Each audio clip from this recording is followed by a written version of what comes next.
네, 베테랑 펀드 매니저의 투자 전략 엿보는 시간입니다. 르네상스 자산운용 이건규 대표 자리하셨습니다. 안녕하세요. 네, 안녕하십니까.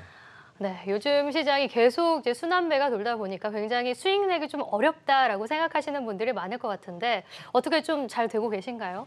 네, 저희는 뭐 올해부터는 이제 개별주 장세를 많이 좀 예상을 했었는데요. 실제로 올해 뭐 연간으로 봤을 때도 계속 중소형주 같은 경우에는 좋은 실적을 보이고 있는 경우 많이 있습니다. 그래서 뭐 적절히 대응을 하고 있다라고 말씀드릴 수 있겠고요. 어떻습니까? 올해 사실 수익을 못 낸다 그러면은 자산운용사로서 운영할 자격이 안 되는 것 같은데요. 뭐 저돌적인 질문이지만. 예, 올해 들어서 뭐 저희 회사 내부적으로 말씀드리면은 예. 이제 연간으로 봤을 때 이제 연초 대비했을 때 지금 수익률이 시장이 한 7% 정도, 7에서 한 9% 정도 상승을 했고요. 네. 근데 저희 회사 내부적으로 이제 순수 주식형 상품 같은 경우에는 최대 57%까지도 수익을 냈습니다. 네. 그래서 이제 시장 대비해서 굉장히 좀 높은 수익을 냈는데요. 아까 말씀드렸다시피 이제 중소형주들이 뭐 시장은 10% 움직인다고 하더라도 이제 개별 주식들 같은 경우에는 뭐 30%, 40% 이렇게 움직이는 경우가 되게 많거든요. 네. 그래서 그런 주식을 잘 골랐다고 하면은 굉장히 좀 좋은 성과를 거둘 수 있었다라고 말씀드릴 수 있겠고 저희뿐만 아니라 뭐 개별 주식을 하는 운용사들 같은 경우에는 현재 수익이 괜찮은 걸로 알고 있습니다. 네, 맞아요. 잘 가는 건 계속 잘 가더라고요. 근데 네, 잘 골라야 되지 않겠습니까? 네, 맞습니다. 결론부터 여쭤보겠습니다. 하반기 유망하게 보는 업종과 종목 뭐가 있죠? 저희가 이제 최근에 이제 제일 관심 있게 보는 업종은 그러니까 스틸 코드라는 제품을 만드는 회사들입니다. 이게 네. 뭐냐면은 이제 전기차가 되게 되면은 이제 그 차량의 무게가 굉장히 좀 많이 증가하게 되거든요. 그래서 일반 세단 같은 경우에는 보통 이제 1,500에서 한 1,700kg 정도가 됩니다. 그래서 1.5톤에서 1.7톤 정도가 되는데 실제로 이제 아이오닉 5 같은 경우에는 이제 공차 중량이 2톤입니다. 그래서 2,000kg가 된다는 얘기고요. 그만큼 이제 타이어에 들어가는 하중도 되게 높게 되고 타이어에 이제 중간에 들어가는 이제 보강제를 좀 많이 써야 됩니다. 근데 이제 그 타이어 코드가 이제 그 합성 섬유로도 만들 수 있고 네. 이제 철강 제품 선재로 만들 수도 있거든요. 네. 근데 제가 이제 최근에 이제 관심 있게 보는 것들은 이제 선재로 만든 이제 스틸 코드가 굉장히 좀 시장이 이제 굉장히 좀 앞으로 이제 성장성이 유망하다라고 좀 보고 있습니다. 왜냐하면은 타이어에 들어가는 전체 원재료의 가장 큰 부분 차지하는 거는 이제 뭐 합성 고무 그리고 천연 고무가 제일 크고요.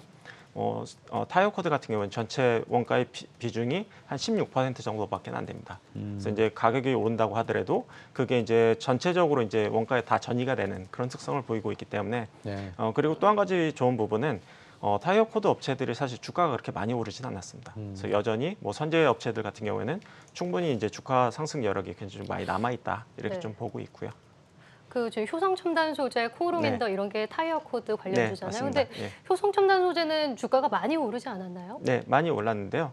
지금 이제 타이어 코드 가격이 상반기 때도 많이 상승을 했는데 하반기에도 지금까지도 굉장히 좀 가격 인상이 좀 활발하게 이루어지고 있다라고 알고 있고요.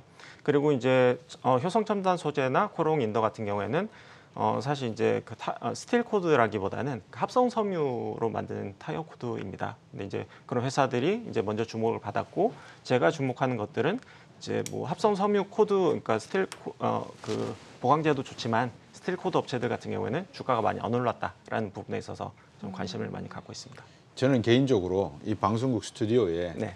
내연기관차하고 전기차를 좀 갖다 놓고 네. 다 분해한 다음에 네. 지금 이 전기차 부분에서 2만 개의 부품이 빠지는 쪽이 어느 쪽이고 네. 그래서 이 부분이 어느 쪽으로 좀 방향을 틀 것인가를 네. 시청자분들한테 한번 자세히 설명해 줬으면 좋겠어요. 전기차 배터리도 우리가 여기서 지금 전기차 배터리 이야기만 하고 있는데 네. 배터리가 어떻게 구성되어 있고 어느 부분이 전해질이고 뭐 중간 분리막이고 하는 거를 네. 한번 보여드렸으면 싶거든요. 네. 그런 의미에서 네. 전기차 배터리 앞에서 우리 손현정 앵커가 LG화학 NG솔루션 말씀을 주셨는데 네. 시청자분들이 많이 모르고 계신 분이 계세요. 네. 그게 뭐냐면 이런 배터리 각형을 연결한 다음에 골고루 전해질에서 에너지를 뽑아낸단 말입니다. 네. 근데 이 골고루 뽑아내야 되는데 한쪽 도시락 통해서 적게 뽑아내면 과열 현상이 발생하잖아요. 네, 맞습니다. 언밸런싱이 발생하는 거를 막게 하는 게 반도체 칩 기술입니다. 각 극단을 연결해서 요 반도체 칩이 그거를 골고루 뽑아내는 기술이 있는데 네. 이 말씀을 하시는 분들은 아무도 안 계세요 지금. 네. 폭발 말씀만 하고 계시지. 네. 이제 그렇게 놓고 보면 삼성전자 반도체가 네. 만약에 그런 반도체 시스템 반도체를 하나 개발해낸다면 네. 그야말로 삼성 반도체는 제가 볼 때 전 세계 전기차나 뭐 드론이나 2차 배터리 시장에서 최고의 기업이 될 것 같은데 어떻습니까?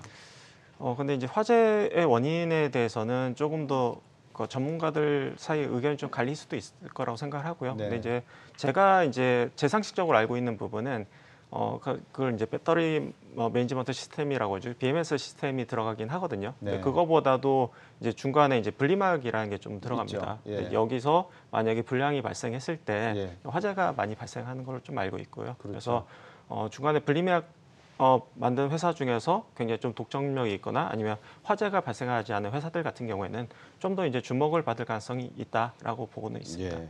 제가 삼성전자 말씀을 드렸는데 사실 지금 삼성전자가 상당히 좀 빠진 상태에서 네, 예. 회복을 못 하고 있지 않습니까? 네, 예. 앞으로 삼성전자 주가 어떻게 생각하고 계십니까? 이재용 부회장이 뭐 대량 네. 투자를 이야기했는데도 네. 끔찍도 안 하거든요. 네. 외국인들은 팔고 있고. 결국에는 실적이 제일 중요할 것 같은데요. 근데 이제 실적을 가늠할 수 있는 이제 선행 지표라고 할 수 있는 부분이 뭐냐면은 그 반도체 현물 가격입니다.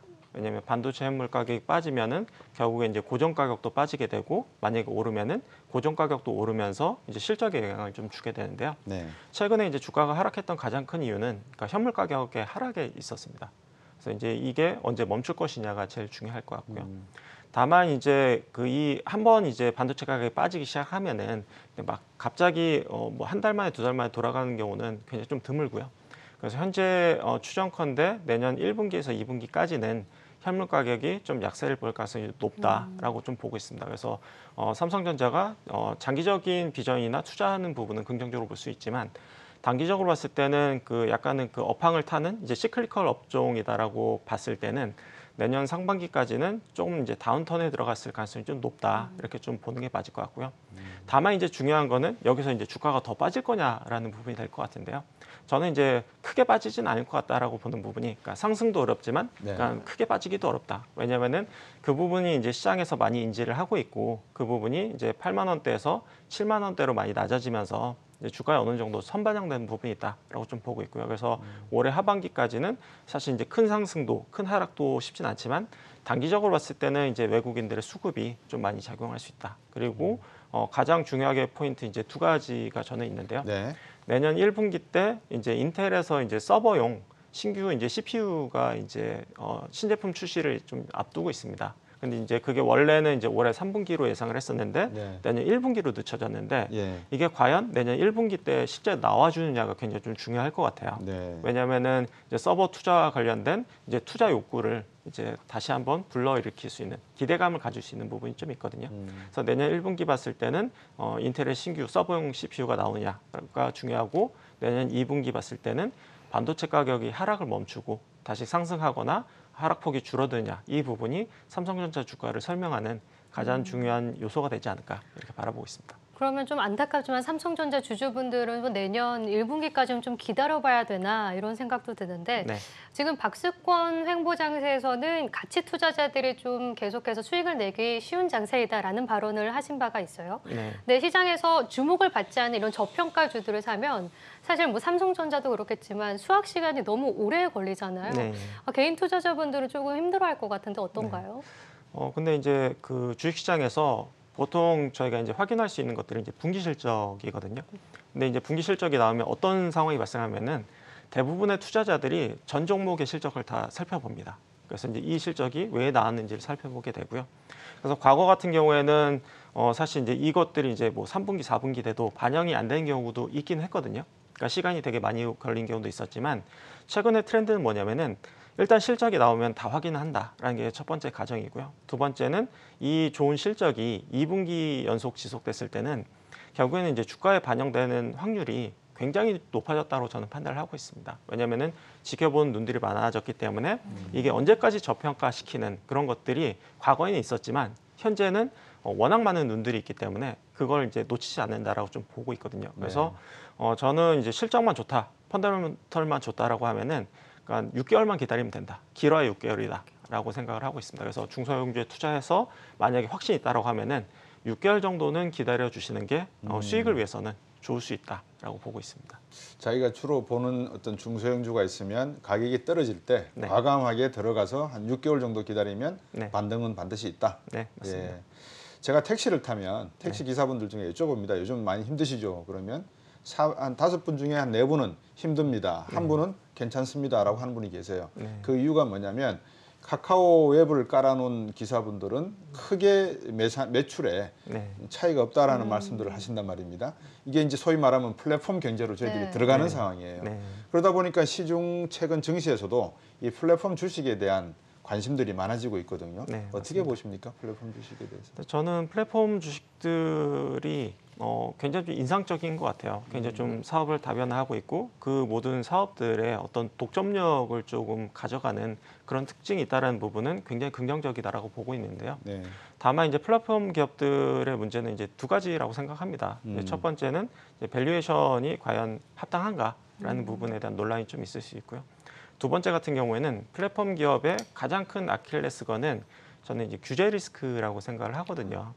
왜냐하면 여태까지 이제 뭐 카카오를 비롯한 네이버가 굉장히 전방위적인 산업에 확장을 구가했고 만약에 대기업이 그만큼 확장을 했다고 하면은 굉장히 큰 논란 내지는 규제가 많이 있었을 거라고 생각을 하거든요. 근데 이제 플랫폼 기업들 같은 경우에는 조금 더 이제 규제 사각지대에 좀 있었고 여태까지 이제 확장에 굉장히 좀 별탈 없이 확장을 시켜왔던 부분이 있지만 만약에 향후에 여기서 더 커진다고 봤을 때는 어떤 규제와 관련된 우려 사항이 이제 커질 수밖에 없다라고 보고 있습니다. 그래서 지금은 좋지만 언젠가는 그게 예를 들어서 내년이 될지 뭐 3년 후가 될지는 모르겠지만 그 규제 리스크는 조금 더 이제 좀 마음속에 이런 게 언제든지 나올 수도 있지 않을까라는 부분은 염두에 두고 투자를 해야 되지 않을까라고 생각을 하고 있고요. 그럼 카카오 네이버 이건 지금 포트폴리오에 비중이 없으신가요? 네, 저희 회사 포트폴리오에는 전혀 갖고 있지 않고요.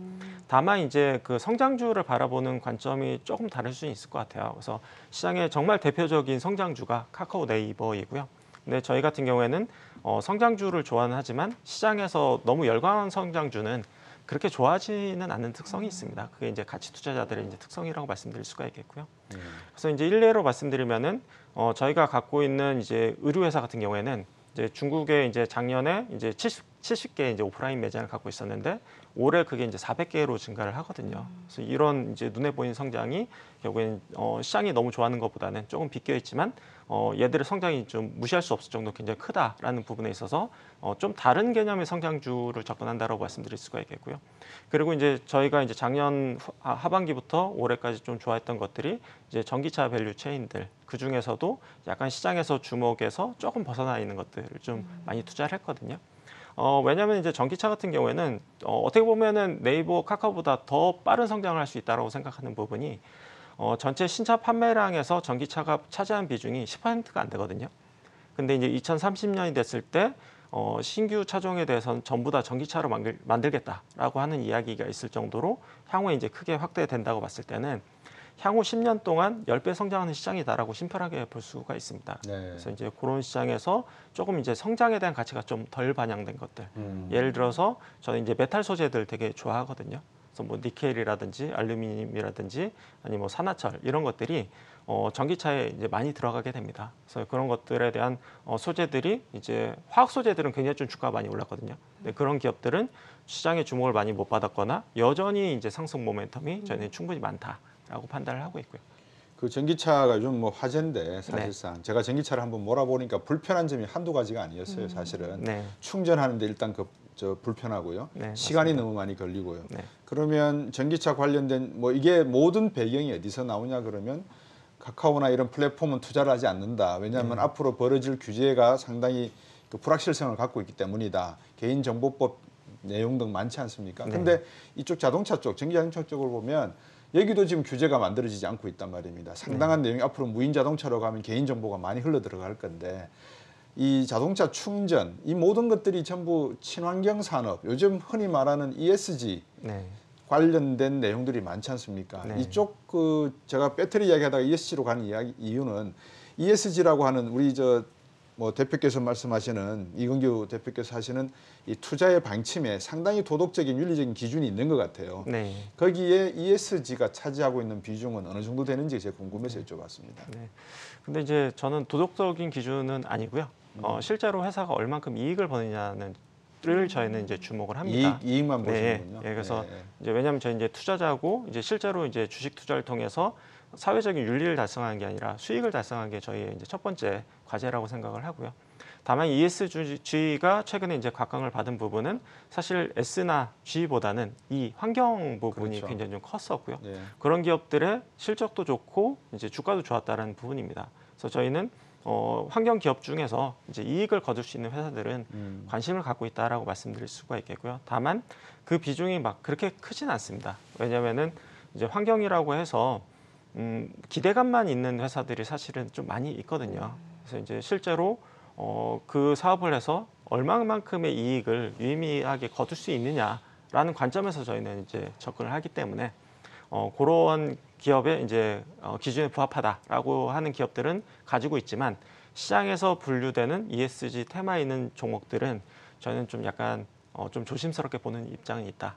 이렇게 봐주시면 될 것 같습니다. 저는 개인적으로 그 ESG에 대해서 좀 지금 상황에서는 그렇게 시장에서 좀 이렇게 뭐라 그럴까요? 붐을 안 만들었으면 좋겠다는 게 네. 일단 글로벌 스탠다드가 없습니다. 네. 글로벌 룰이 없고요. 그러니까 이게 만약에 한국에서 만들어진 ESG 기준이라고 하면 과연 미국이나 영국에서 받아들여질 것인가 이것도 봐야 되고요.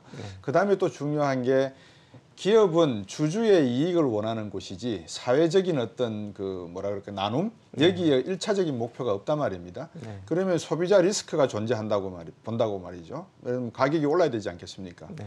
이제 이런 걸 놓고 봤을 때 ESG에 대해서 너무 지나친 우리가 시장에서의 관심이나 주가 띄우기는 약간 좀 문제가 있지 않나 하는 시각으로 보는 입장이에요. 오히려 우주항공이나 새로운 신재생 산업 쪽으로 네. 발전하는 게 더 옳지 않을까요?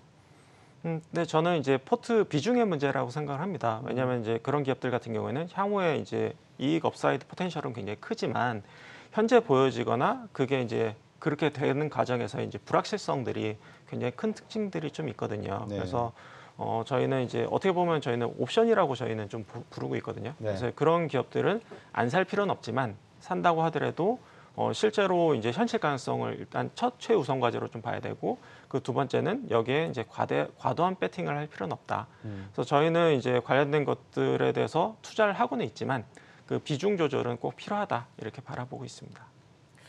네, 그리고 20년 정도 투자를 해오신 걸로 알고 있는데 우리 네. 주식경제 시청자분들께 조언 한마디 좀 해주실 수 있을까요? 네, 작년하고 올해하고 이제 투자 환경이 좀 많이 바뀌었다라는 걸 많이 느끼실 것 같아요. 근데 이제 작년에는 어떻게 보면 좀 손쉽게 돈을 벌 수 있다라고 했다고 하면은 올해는 굉장히 좀 시장 환경이 좀 어려워졌다라고 많이 느낄 것 같은데요.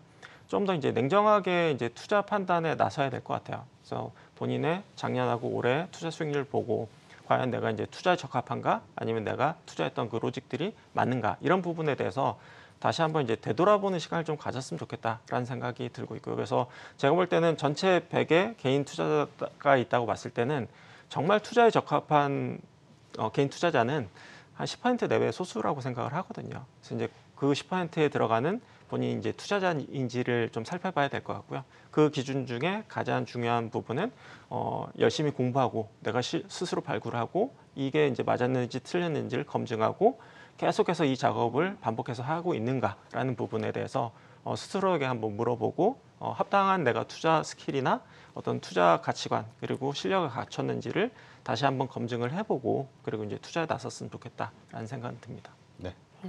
투자의 한 오답 노트를 만들어서 네. 계속해서 검증하고 나가는 과정이 필요하다라고 말씀을 해주신 것 같습니다. 네. 네, 이렇게 베테랑 펀드 매니저의 투자 전략 들어보는 시간 르네상스 자산운용 이건규 대표와 함께했습니다. 고맙습니다. 네, 감사합니다.